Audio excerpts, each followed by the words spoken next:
Good morning. This is Father Stephen Kelly from St. John's Church in Detroit, and we're continuing our series of daily morning meditations, where we generally look at one or another of the lessons that are assigned for morning or evening prayer, what is known as the daily office lectionary.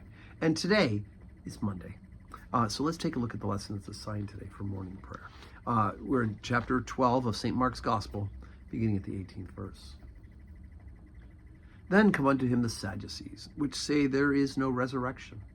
And they asked him, saying, Master, Moses wrote for us, if a man's brother die, and leave his wife behind him, and leave no child, that his brother should take his wife, and raise up seed unto his brother.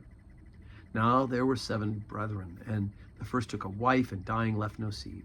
And the second took her, and died, neither left he any seed, and the third likewise. And the 7 all had her, and left no seed. Last of all, the woman died also.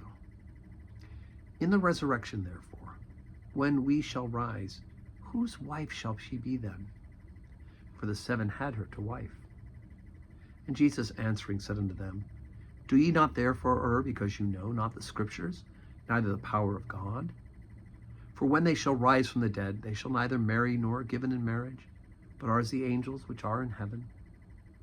And as touching the dead, that they rise, have ye not read in the book of Moses, how the bush God gave spake unto them, saying, I am the God of Abraham, and the God of Isaac, and the God of Jacob. He's not the God of the dead, but the God of the living. Ye therefore do greatly err.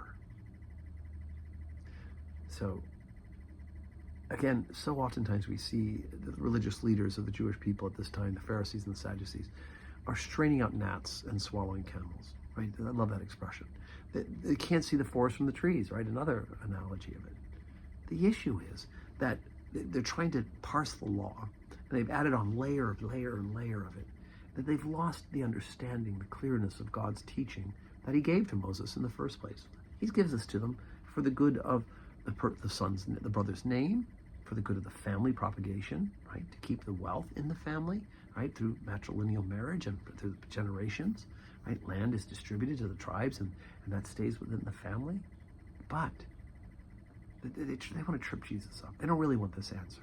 But Jesus gets deeper to them, because the Sadducees don't believe in the resurrection. They don't believe in eternal life, whereas the Pharisees do.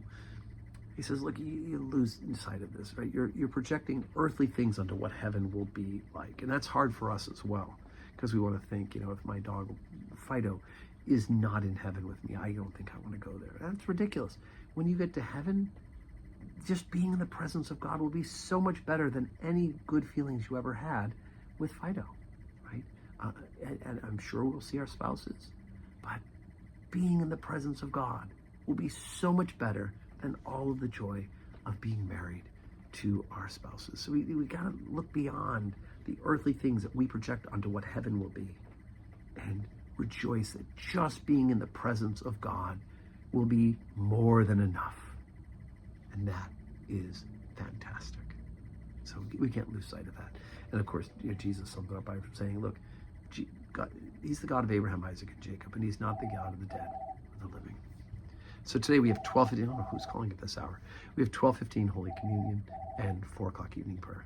God willing, we'll see you in church.